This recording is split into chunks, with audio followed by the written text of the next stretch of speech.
Good evening. I'm Charlie Coker, the Executive Director of Asia Society Southern California.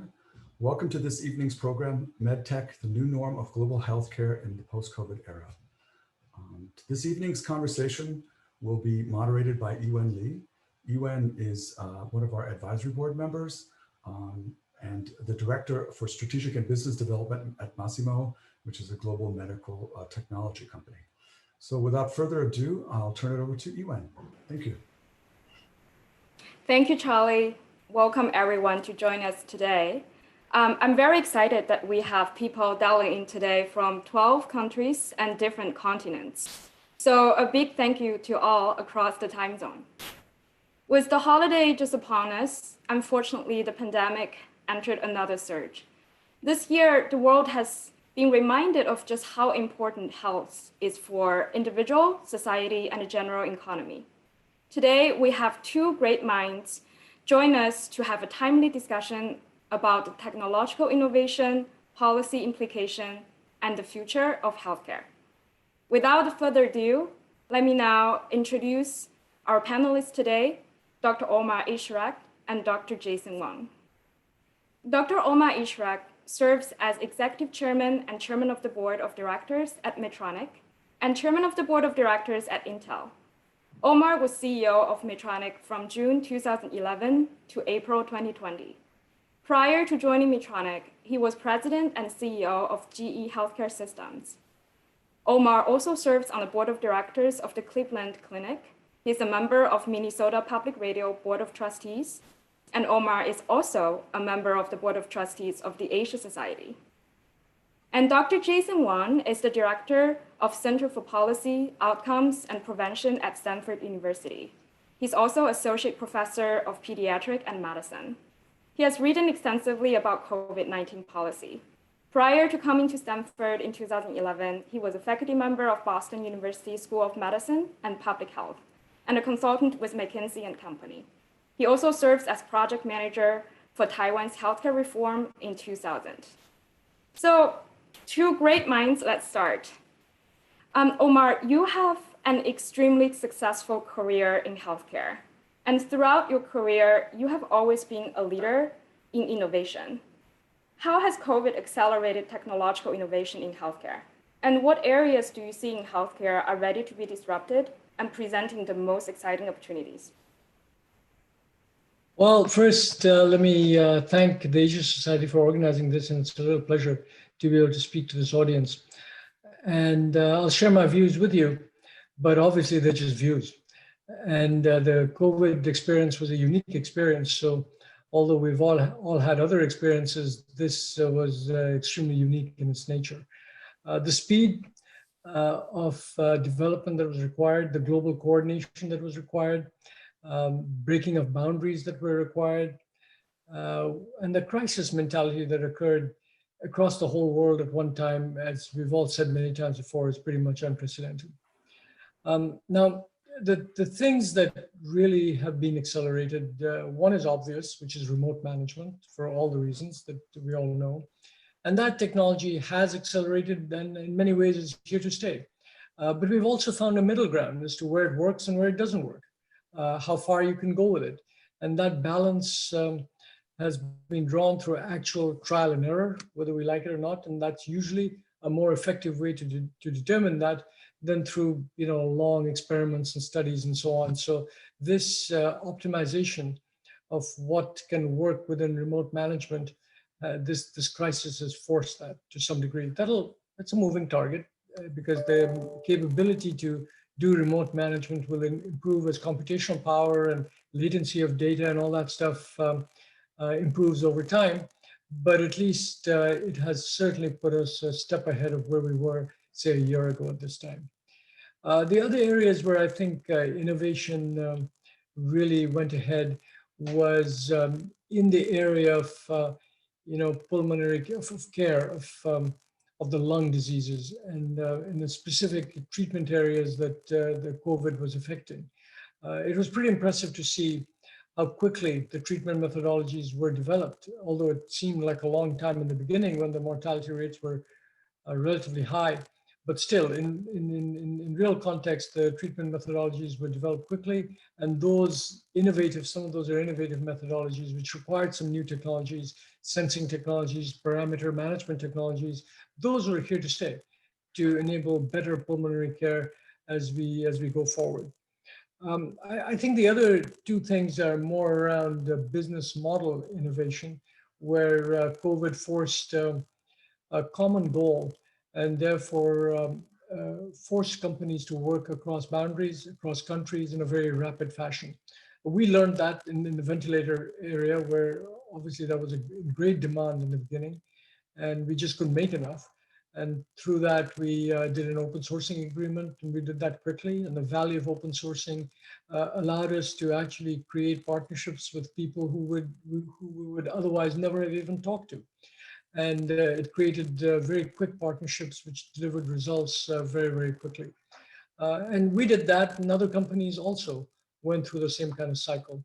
So I think I'll put it in these three categories. In the area of remote management, where clearly there's been a lot of innovation. In the area of specific disease management in this area, and in pulmonary care. And in a third is business model innovation, where learning how to across boundaries and across countries in a very rapid fashion really came to life. Great. Thank you, Omar. Jason, do you have anything to add on this point from a clinician perspective and what you see in hospitals? Yes, I totally agree with Omar that right now, remote patient monitoring, or actually telehealth, we made tremendous advances in that, and we're also getting to know the limitations of that. The other things that I wanted to add is in terms of digital surveillance. And so for the first time, we're actually using consumer technology and trying to monitor crowds, where people are going. And for example, there are traffic apps that are being used to control crowds. And if an area is getting too crowded, you could actually send notifications. There's a case in Taiwan where the Diamond Princess that went to Japan first docked in Taiwan. And then 2,000 people got off. And so the government ended up sending text messages to those people who were around those 50 sites that the passengers had visited, to notify them to get tested and to do self-quarantine. So that's another use of digital technology. And certainly the use of big data. And so, for example, in Taiwan, they had sent batch files from the customers and immigrations agency to the National Health Insurance Agency, so that any doctor or nurse who's seen a patient will know that the person had just arrived from outside of the country, and you cannot see a doctor unless it's at least 2 weeks or 3 weeks in some hospitals. They won't let you even visit a healthcare facility. And so they are able to link that to the point of care, so that the doctors and nurses are alerted to wear PPEs, masks, and so forth. So I think there's a lot of the things that we were thinking about doing, for example, sending data to the cloud, of using consumer technology, using big data, using analytics, predictive analytics, and those were happening right now. The other area I think interesting is that with AI and people are now doing drug repurposing, looking at the target sites of different drugs and the three-dimensional structures, and that has facilitated drug discovery to a big extent. And so I think these are all things that, is quite new for this pandemic. Yeah, thank you, Jason. I think a lot of things you mentioned was in place, but being really accelerated during COVID because we had to do that. We actually have a first question coming in, and I think it's very relevant, so I wanted to address that first. It's to Omar. We have a question about remote monitoring. They want to know what exact innovation are you referring to in that space? What innovation has happened in remote monitoring? Well, a number of things. First of all, just doing it in scale. And making it acceptable. And when doing that, you kind of narrow down what parameters have the most effect in managing certain conditions. And I think that's one area of patient management. but also in terms of, other diseases were also having to be treated. Things like heart failure, MedTech procedures had to go on. But in the COVID world, you didn't want, clinical support specialists and so on, people go into the hospitals because of the infection risks. So managing the actual procedure itself and providing support to the doctors, which typically would be done from within the operating room or the procedure room, could be done from outside. So that's a level of remote management that typically we would not have gone to, but when you think about it, it's much more efficient.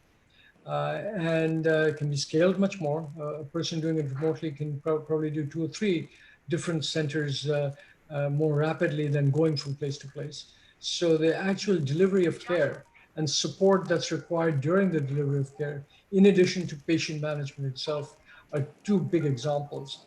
I think building on Jason's point as well, and I put that in the category of remote management, was the fact that using data and behavioral data and other sorts of things like that, you actually developed algorithms through which you could diagnose certain conditions much more rapidly than before.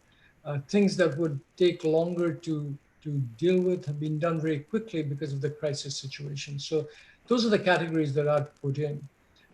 Regular remote management, where you do like primary care visits and all that sort of stuff, actual monitoring of patients and data from the patients and resolving their current condition and sending alerts that you need to go to a hospital right now. That whole, technology might have existed on paper, but who gets it, when it gets it, how it gets managed, where the data gets transferred, that stuff evolved very quickly because you had to do it in a crisis. And thirdly, the actual management of the procedure itself. Innovation was done there, where remote control of monitoring of control of procedural equipment was done. Instructions to doctors were done remotely. And these things were all done by clinical specialists in the operating room when they adjusted the equipment by themselves. Thank you, Omar. And we actually have a lot of questions coming in. They're all very interesting. So I'm going just to dive into them. Sure. So cyber hygiene and cyber intelligence, since now everyone is working remotely, I think Omar, you mentioned, Jason, you mentioned, how do we deal with that to keep everyone safe? Well,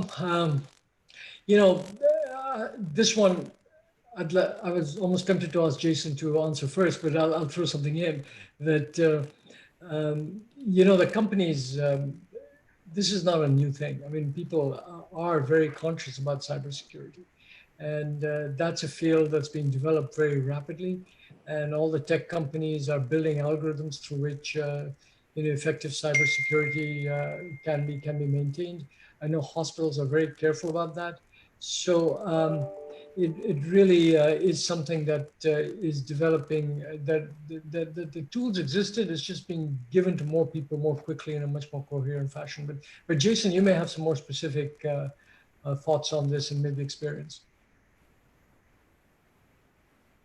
So thank you, Omar. And again, I agree with what you said. And, one of the things is that we now have more tools, and such as blockchain. So you could actually have sort of distributed information and then encrypt them. And then, people could share information that way using blockchain. And there are also different sort of authentication protocols that are being developed at the moment.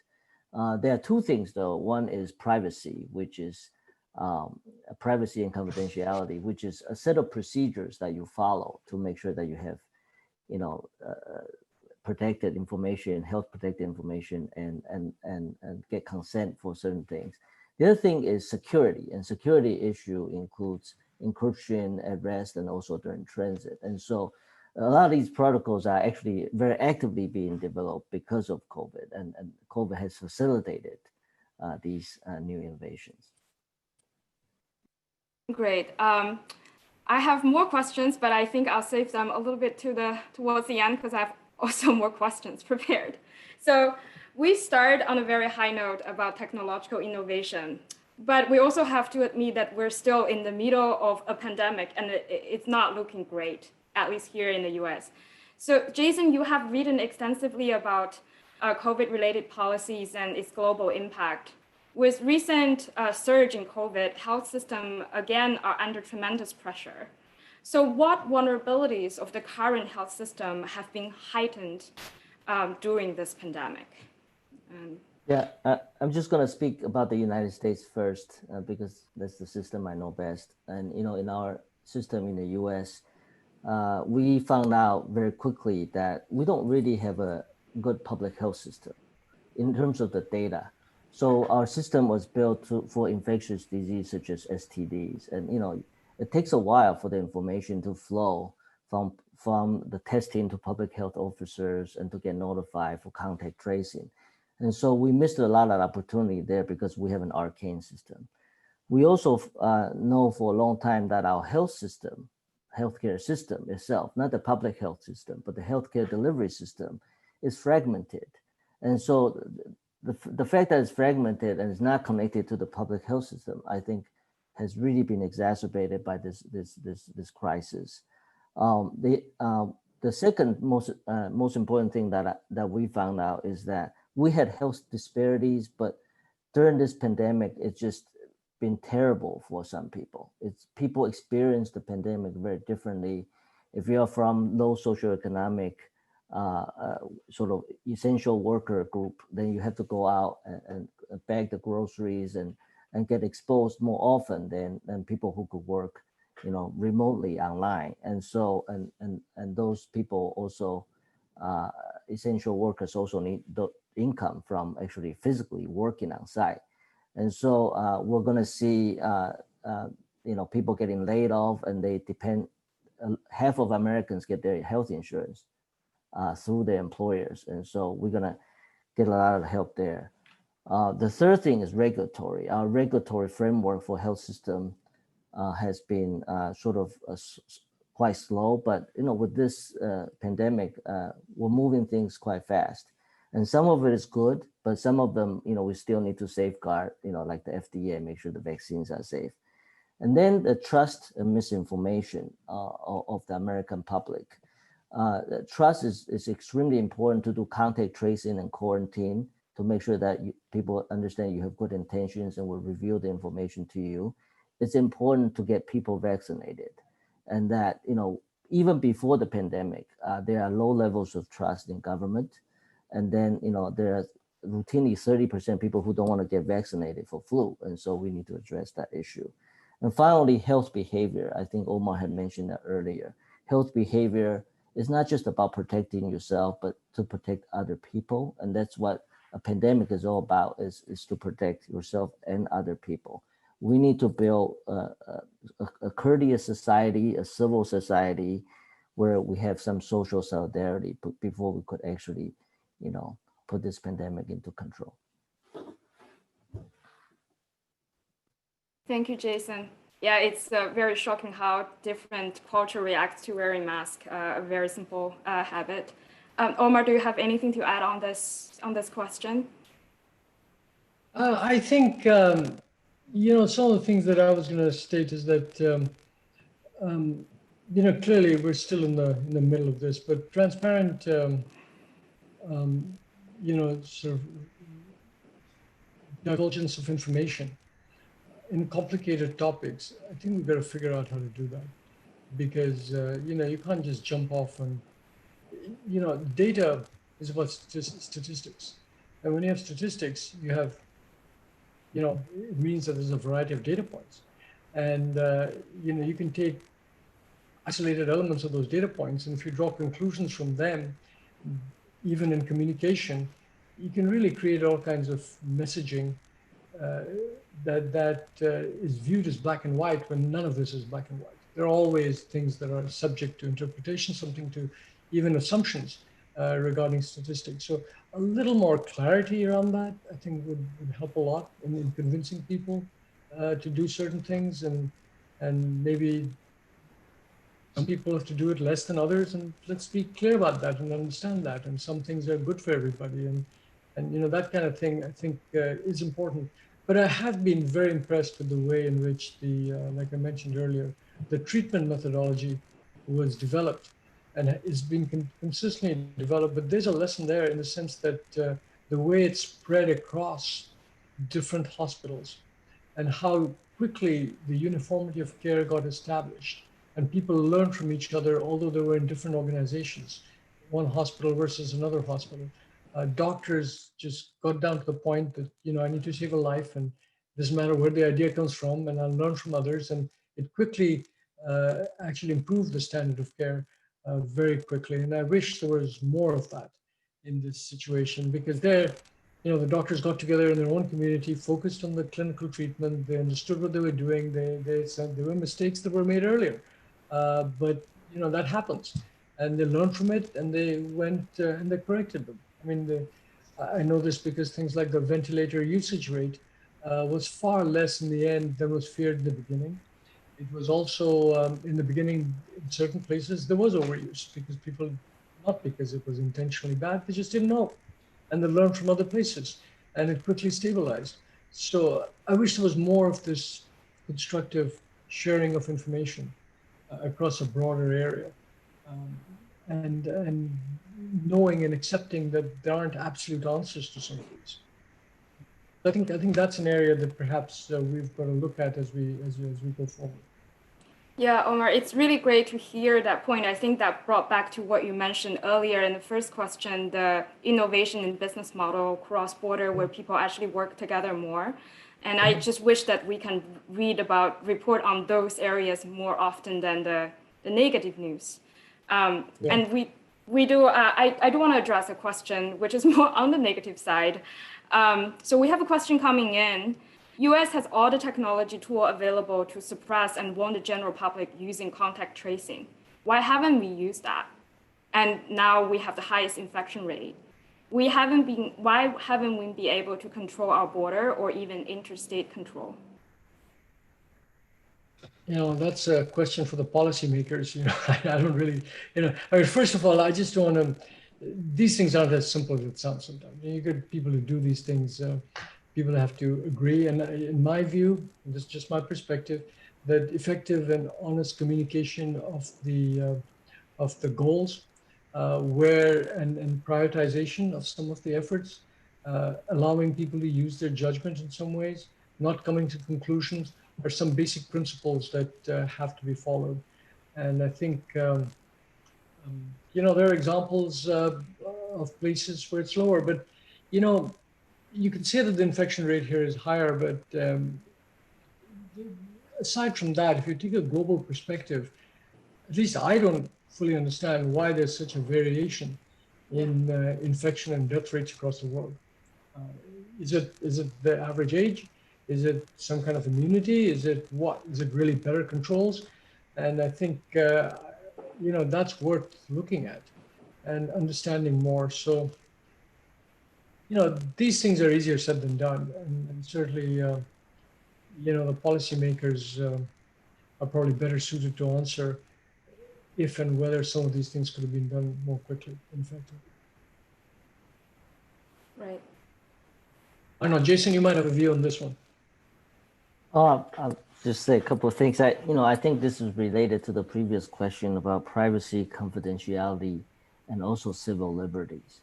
And so in order to do contact tracing, people need to trust you to give you the information that you need. And you need to be able to do it quickly. So you almost need to be like a psychologist.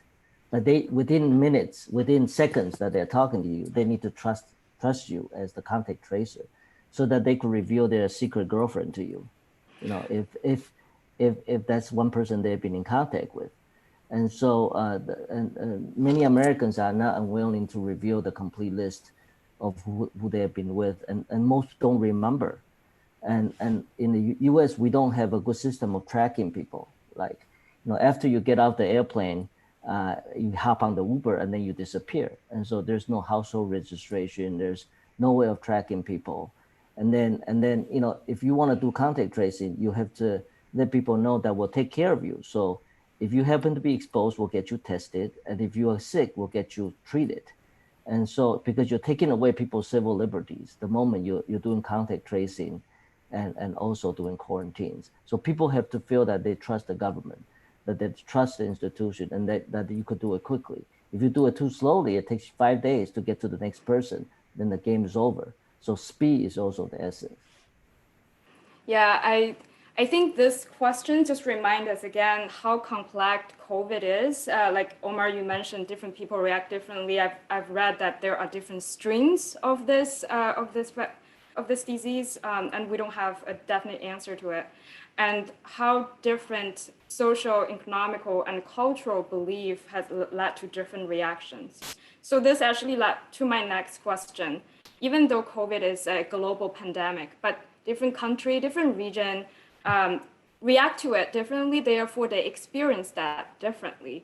Jason, I understand you were in Taiwan where there have been months without a new domestic cases, whereas Omar and myself and a lot of us are in the US, we just passed a horrible mark of 1 million new cases per week. So a question to both of you, how do you see the pandemic ends, both in the US and the rest of the world? Omar, you want to start? I don't know. I mean, clearly the vaccine will have some impact in this, but again, there you have to make sure people are willing to take it, and you've got to have a good, transparent case for it. And aside from it being available to start with, and then prioritizing who gets it, I think I do think that the treatment methodologies and so on will continue to be better and will help. I think some habits are just generally good habits. Washing hands and so on are just generally good habits, which need to be maintained. So I'm not sure there's a date in which it all ends, but it's a gradual decrease of the level of criticality over time, and that's probably going to vary a little bit, continent to continent, but I'm not sure. I mean, there's global travel, there's all of this, so I don't know to what degree in today's day and age you can really isolate one country forever. We're trying to do that, but I'm sure those countries aren't happy with it. That you can't go here, the population is not happy with it. So I wouldn't call that an end to the crisis. It's an end when everybody gets to a point where we're back to where we were before. So I think this is going to be a more gradual scenario as opposed to one fine day, some announcement is going to be made and everything's back to normal.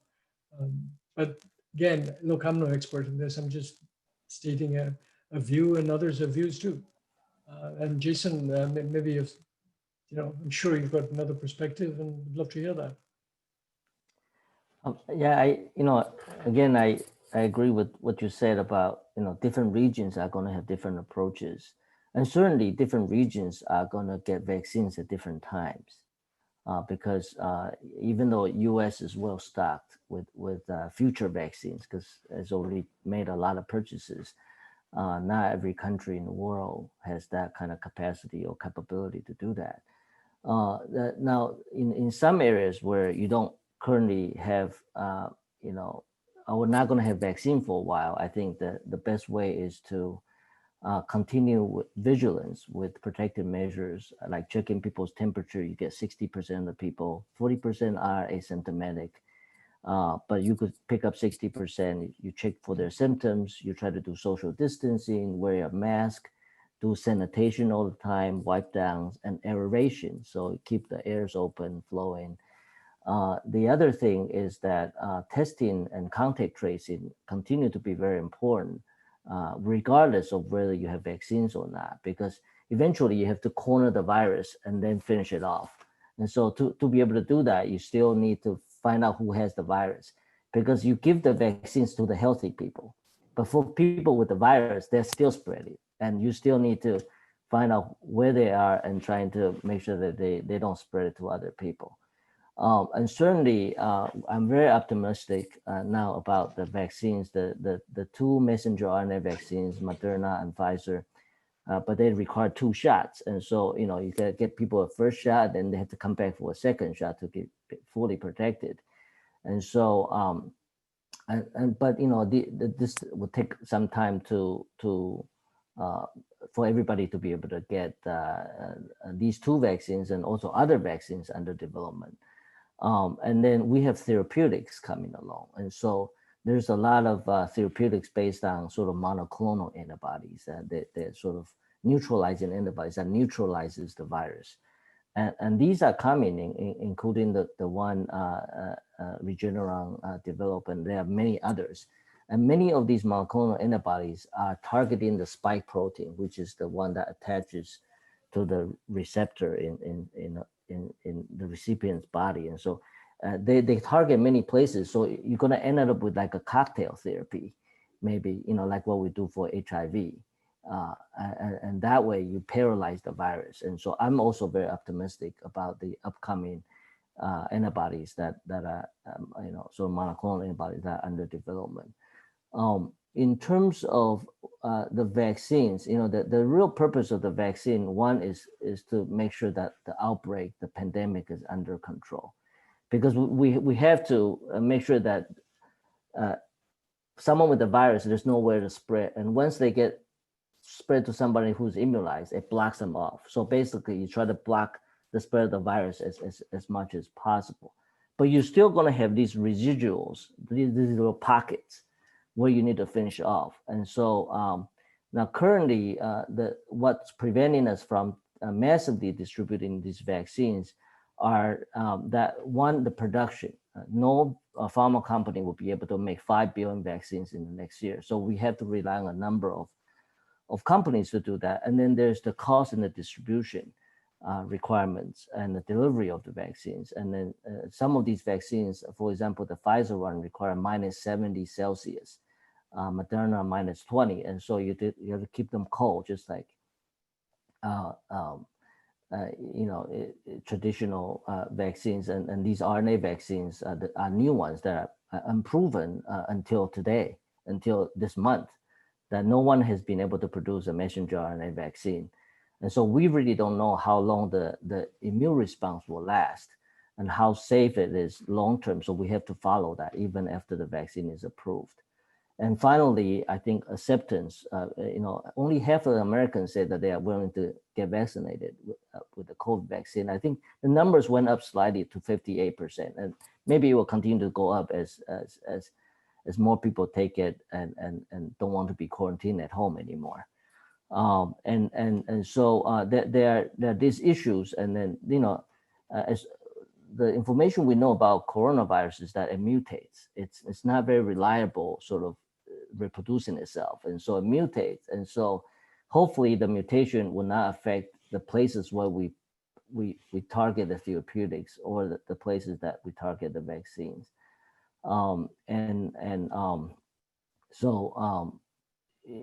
Certainly right now, just to give you a sense, there are 55 vaccines in human clinical trials, 87 preclinical. And so a lot of things are in the pipeline. And so I'm hopeful that this will come to an end, but there will still be pockets where we need to finish them off, just like what we did with polio and smallpox, that there are always going to be pockets, and we have to make sure the whole world gets vaccinated so that when people travel, it doesn't continue to spread. There actually is a question about this. Do you think there will be a viable vaccine become available worldwide? Sorry, when do you think that will become available worldwide?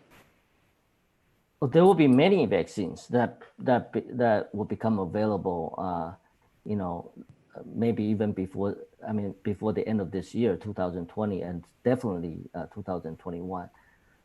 But the healthcare workers will get vaccinated first because they're taking care of sick people. They are at the higher risk, and then probably the essential workforce and the elderly will get it next, and people with chronic disease.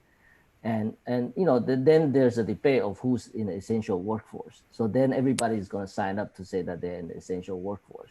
So the idea is that you give it to the most vulnerable first, the people who have most exposure to risks or who are going to be most severely impacted, like they're going to die or have very severe disease. So basically, by the time that young healthy people get it, it'll probably be the middle of next year, middle of 2021. And so, and by the time the whole world gets it, it will probably be the end of 2021, if not 2022. It depends on how fast people could produce this. The most difficult part about a vaccine is not just that you develop it, is that the fill finish, where you actually have to put them in syringes in a sterile vial. You have to have enough needles and all that. That's the entire supply chain that right now people need to get working on those, in addition to make sure that vaccine is effective. Yeah, Jason, you also mentioned that the mRNA vaccine mechanism in the US that Moderna and Pfizer use are quite new. Are there any long-term safety concern that we should talk about before it's being applied to public? Yeah, I'm actually very optimistic about this vaccine because even though it's quite new, I think it's probably safer. And the reason is that they package the messenger RNA, which is the genetic material of the virus, but they only package one part, the spike protein. So they cannot reconstitute the whole virus. It's just that one part in the spike protein, and they shoot it in. So that when people start to develop this, people are like, oh, but the messenger RNA is not very stable. It may not mount an immune response, but in fact, it mounted a 94%, in these trials, effectiveness, and so that's very encouraging. But then, whether or not they could continue to produce the immunogenicity, and for how long the antibodies will last, we don't know yet. But it depends on, if there are memories in the immune system. And there's some evidence that the immune system have memories for these, but prior coronavirus experience also show us that these immune response don't tend to last very long. It's probably in the order of a year. So like the flu vaccine, that every year you probably need to get one. So I don't know how long this one will last. I hope it lasts longer than a year, so it gives us a little bit more time. But certainly, like Omar said, that a lot of the vaccine capacity around the world through this pandemic has been ramped up so much that I'm sure the next time around we'll do it, very efficiently. Yeah, I hope there's not a very fast next time around COVID-22. So another very relevant questions, and I would love to hear Omar's opinion. It's also related to vaccine. As there is a global competition of inventing the vaccine, where will be the opportunities and challenges of international collaboration? Well, this is just way too speculative. The point is that one thing that this has done is it's created a common goal. And a common goal encourages governments and organizations to cross boundaries and help each other. Common goal in healthcare, to save people's lives. So I think most people are pretty much aligned with that as a common goal. And then I think you'll probably find collaboration amongst countries to improve, to help each other, to share some of their capabilities. But look, at this stage, my answer is as good as anybody else's answer. I don't know. It's all speculation at this point. There's too many variables to see how things will develop. And so really, I can't give a decent answer to a question like that. Thanks for being so frank, Omar. Yeah, so now we talked about the end of the pandemic, and I think we agree that all of us are optimistic there will be an end one way or the other. So now I want to ask my final question and then delve into a lot of the questions coming in from the audience. So there's a saying goes, never waste a good crisis. I don't know whether this is a good crisis, but hopefully one day soon, COVID will be behind us. So our title today is The Future of Healthcare in the Post-Pandemic Era. So how will the future of healthcare look like? How do we apply the lessons that we learned from this crisis? And what are the challenges going forward? So, like we talked about right at the very beginning of this conversation, I think improved remote management is here to stay. because that can be applied in many different areas, not just in this disease state, but in other kinds of diseases. Because like I mentioned, you're managing people at home, you're creating an infrastructure for that, and you need to dial in other indications through which you can manage other disease states and chronic management, and on top of that, the support of procedures. Those things will stay. There's no reason for them to go, they'll stay. I think the other piece that I think we've all learned is how to optimize resources in a situation where there are limited resources. How do you allocate things in a proper way?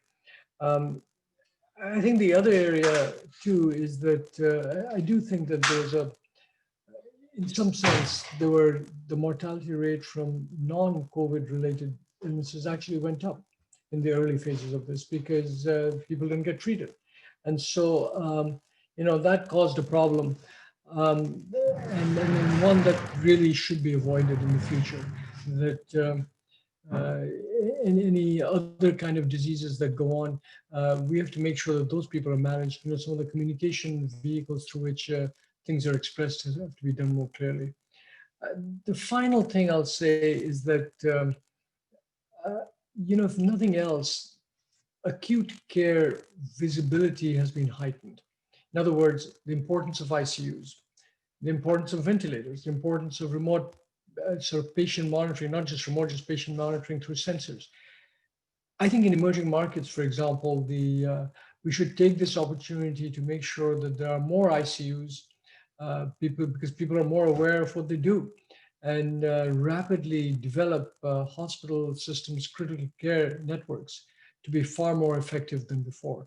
And I think that is a positive lesson that we can learn. Some of the investment has already been made. Let's keep that. Instead of saying that's a one-time thing, there will always be need for ICUs. And if through this crisis, if you like, we've created better hospitals in regions around the world, in more locations around the world, especially for critical care, I think that will have some impact. It probably won't be as much as is possible, but it's got to move the needle a little bit. So those are some of the things I think will stay on. Great. Thank you, Omar. Do you think, as in the crisis, we all behave, probably better? And after the crisis, would people forget about some of the good practice and go back to where it was before? Yeah, no, that's true. But that's why I said remote management is not just practices, it's technology. It's technology which is paid for. People have got models for it. You've developed an infrastructure which can then be used, and so it'll stay. If it's just behavior, you're right. Because look, there's all kinds of things we've done as communities in businesses. Now, like I mentioned, we had partnerships, but all these things happen because of a crisis. And there are other crises that we've been through where we've acted similarly. And the lessons learned from that, I'd say there's a big filter of that, of how much actually stays. Because the crisis drives a certain common goal and a sense of urgency that a crisis, that lack of a crisis just doesn't create. However, in this one, you've actually created infrastructure and technology that are completely applicable, like remote management and so on, that have clear benefits, financial benefits, patient outcome benefits that will stay. So I'm like these calls, Zoom calls, you think that's not going to go away? We might do it less, but it's not going to go away. And so certain infrastructure has been created. And the reason the Zoom calls took off is because of crisis. But now I'm certain a lot of it will stay. Maybe it'll go back, some face-to-face meetings and so on will obviously creep back in, but this technology isn't going to go to waste. And healthcare has equivalent kind of systems that are being put in place during this period that will stay. And that's what I classify as remote management, broadly speaking. Thank you, Omar. Jason, do you want to chime in here on the future of healthcare? Yeah, I think that there are key lessons learned in this crisis, which is one of them is how to do research during a pandemic. And so, early on when, some countries, they say they've contained the virus, but then they don't have any patients to do clinical trials.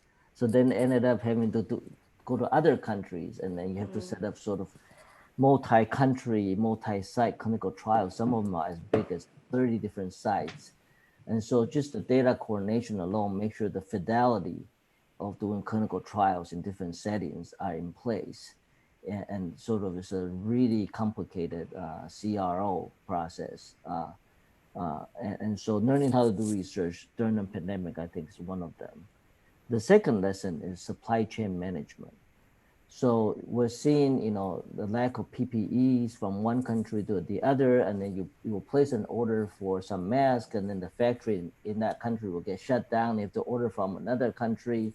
And so the same with medical supplies. And so basically, you have to establish a system of collaboration for supply chain management. And then, prior to the pandemic, we always think, okay, let's try to do everything in a way that we don't need that many hospital beds. Let's try to decrease the number of hospital beds.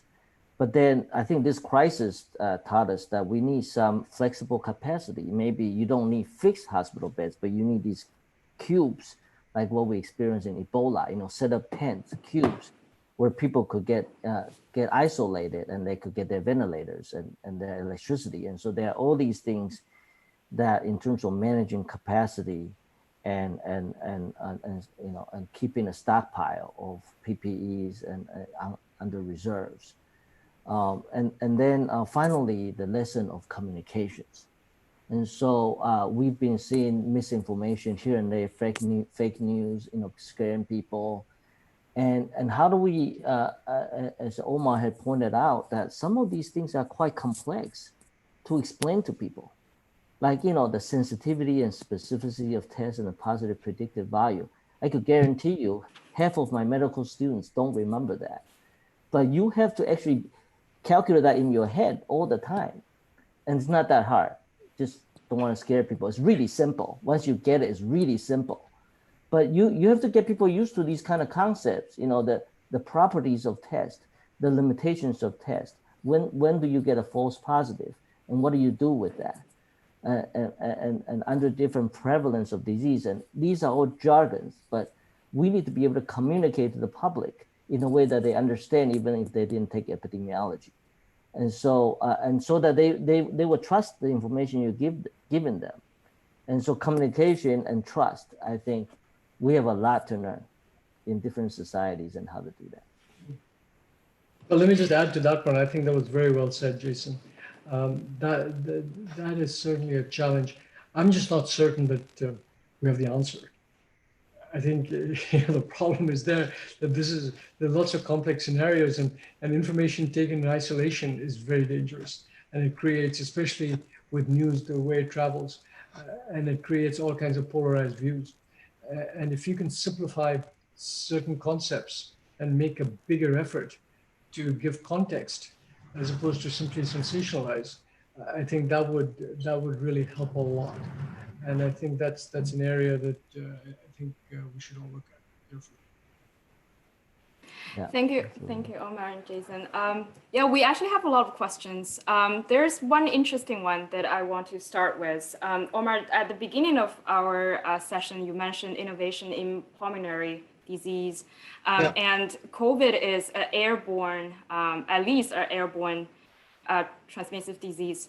So is air quality going to be as important as food intake? And which one should capital for innovation in those areas focus on? Well, look, good air quality is always good. And then to the degree that we've learned from this, we should put that in practice. And I think those are, again, some of the things that will stay on. Just like the remote care, better ventilation methods and things that can be fixed will be fixed. I don't think it's a choice of one is more than the other. The food quality affects more diseases and more chronic conditions and other things as well. So in many ways that covers a broader spectrum. But these are not like pick this over that. Do the things that are universally good and put them in place, especially if you've already invested in it. So we talked a lot about behavior changes here during and after the crisis. do you believe that, behavior is governed by emotion? So we have a question coming in. Do you believe that AI eventually can provide help to understand patients' emotional and psychological issues? Probably, but I mean, this is going out quite a bit. Um, but this is all going to get mixed up with the privacy issues at the same time that can be in conflict with it. But I've got no doubt that at least in paper, through AI techniques, people's, looking at what text messages they write, what they're doing now, when they wake up, when they're, I'm sure in all that data, there's information about emotional state. I'm certain. And AI can probably figure it out. Whether, what are the exact privacy requirements for that? How much intrusion do you want to get into with that? Because there's a trade-off between the two. I mean, those things will have to be established over time. Maybe there's a certain cohort of people where it is, in fact, beneficial to do that because of the severity of their illness. For other people, it may not be appropriate. But look, this is a much bigger topic than I can give a black and white answer to. No one can at this stage.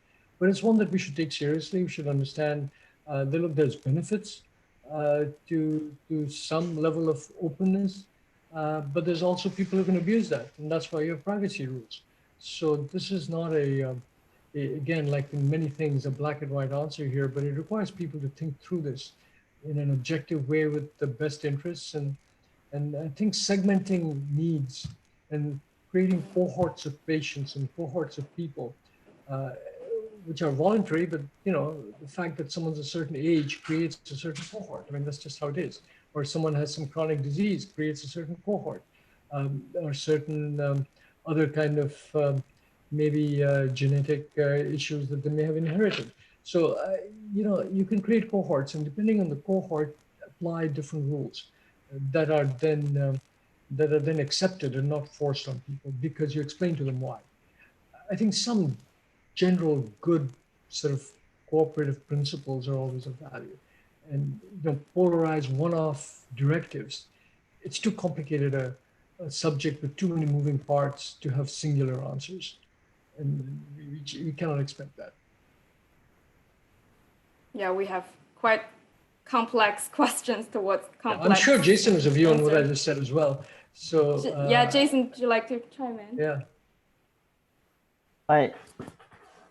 As always, I agree with what Omar said. The issue of using AI, and I think as part of remote physiologic monitoring or monitoring of behavior, we have a lot more devices than before, connected devices.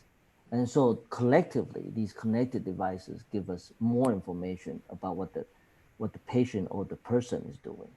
And be it, whether they are wearing masks or whether they are, feeling depressed because they have not been interacting with other people. And we have a lot of information about depressed people not doing the regular routines that they're usually doing. Or whether respiration sensors that tell us that they're breathing too fast, and that maybe they have either respiratory disease like COVID or COPD exacerbation or heart disease. And so basically we have a lot more information using AI to do population health management. So it's not just the management of individuals, but also if you were to look at data and in the population, you could kind of get a pulse of what's happening to that population. Are there specific sectors of healthcare that you believe investors should be looking into in the post-COVID years, to both of you? I think investors should look at all of healthcare because there's clearly a need in healthcare, improving patients' lives to help them get healthy more quickly, to prevent illness. There's inherent value. And I'd look at investment opportunities where that value is most clearly articulated and a plan to address a very specific value proposition most clearly demonstrated. That's where I'd invest. I won't look at, because healthcare, everywhere there's an opportunity to improve people's lives, to extend someone's life by 10 years is something of value which people will pay for. I assure you people will pay for. And investors can get their appropriate return from that. So it's more a matter of who has the better plan to get that value, invest in that, as opposed to generic areas. All areas of healthcare will get, have always got an opportunity. And specifically, I mean, there may be short-term opportunities in remote management in areas like this, perhaps, but I think in general, the value proposition that you're looking at is far more important than just taking advantage of some trend that's happening for a little while. Right. We were in the healthcare for the long haul. Jason, do you have anything to add for this one? Oh, so, in terms of the entire healthcare, and I agree with Omar, and I would just like to say there's a special opportunity with 5G because there are no longer going to be these delays that we're experiencing. And so a lot of remote patient monitoring or telehealth visits are going to be greatly enabled by what we could do online. And so that's a special opportunity. The other thing is that in the last 20 years, we have experienced SARS, MERS, avian flu, H1N1, COVID. These epidemics and pandemics are not going away because they are an interaction between viruses with animals and then gets passed down to humans. And so investing in greater capacity to be able to rapidly come up with a diagnostic test, to come up with therapeutics and vaccines, I think is something that I think a lot of people would be looking into in terms of collaboration, because you can't do it all by yourself. Some people are probably very good in manufacturing, but not so good in R&D. And through international collaboration, I think there's a real opportunity there going forward. Jason, we have a relevant question, related question to what you just mentioned. We learned much about the number of COVID cases and the number of deaths, but we hear little about the long-term health implication of COVID survivors. Please comment on that. Yeah, so what we understand about COVID more and more is that it's a multi-system. It affects multiple systems. And there are some direct effects of COVID, but there are also some indirect effects that get ramp up your immune system and so produce some symptoms that mimic your body attacking itself. And so and this is happening in the heart, this is happening in the kidneys, this is and also this virus, SARS-CoV-2, seems to cross the blood-brain barrier into your brain. So it could actually change your brain. And so a lot of people feel really terrible, and they couldn't remember things, and they're not functioning at the level that they used to be. And so just because somebody survived COVID doesn't mean there are no long-term consequences. And if we look at sort of the mortality data, if you're less than 40, that it's probably 1 in 10,000. If you're like 40 to 60, it's probably 1 in 1,000. If you're 60 or above, it's probably 1 to 2 in 100. And so you're people are going to survive. I mean, but with survival, there are consequences that could last for years, and we're just beginning to understand these sort of multi-system effects of COVID. Thank you, Jason. We just reached the top of our. We have 1 minute. I want to ask: is there anything you want to talk to our participants about? How to better protect themselves, and in both during COVID and in the post-pandemic environment. And any last comment you want to make on, general future of health, this topic? Jason, you go first, please. Okay. I would say that I'm optimistic about the vaccines and the therapeutics coming. So help is on the way.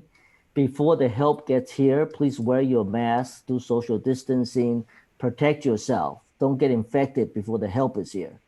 And so, and that way you are going to help healthcare workers as well, because our hospitals are overwhelmed. That, you know, if you get sick, you might even not get a bed right now in the United States. And so protect yourself during the holidays, and then the help is on the way. Be hopeful and helpful. Great. Yeah, look, I can't add too much to that. I mean, I just say that try to understand context a little more. Don't jump to conclusions. It's not easy, but you know, trust people before distrusting them. And if you misunderstand something, think that they haven't communicated it correctly rather than that some kind of evil desire. So, you know, I would, because this is a complicated subject, and I would ask people to be as open as possible and seek the background and context, and not assume that everyone's incompetent or something like that. Assume that they're competent, and maybe you don't understand it fully, and go and kind of try to learn it. So understand context, I think, is very important. Thank you so much. Thank you for both of you, such positive and insightful messages and discussion. And thanks everyone for tuning in today from different country, different continent, and despite it's still Cyber Monday today, thank you for your time. And let me turn back to Charlie Coker for the closing remark. Thank you, Yiwen, and thanks to Dr. Ishrak and Dr. Wong for an engaging and insightful discussion about this very complicated issue. I'm sure we will be coming back to this again sometime in the near future, as the pandemic will regrettably be with us for a while to come. We'd also like to thank our promotional partners, the UCLA Fielding School of Public Health and the USC Marshall School of Business IB MBA program. If you'd like to support, we make these programs free, so if you'd like to support programming like this in the future, please consider becoming a member or consider donating to Asia Society Southern California. The information is on the screen in front of you. We'd also hope that you will join us for our next program, which is tomorrow at 5 p.m. Los Angeles time, Making India Great Amidst the US-China Rivalry. We have two very interesting panelists, as well as an incredible moderator from the Asia Society Policy Institute. And we look forward to you tuning in for that program as well. In the meanwhile, thank you everyone for tuning in, and thanks to our speaker and moderator for an amazing discussion. And please stay healthy and be safe. Good night.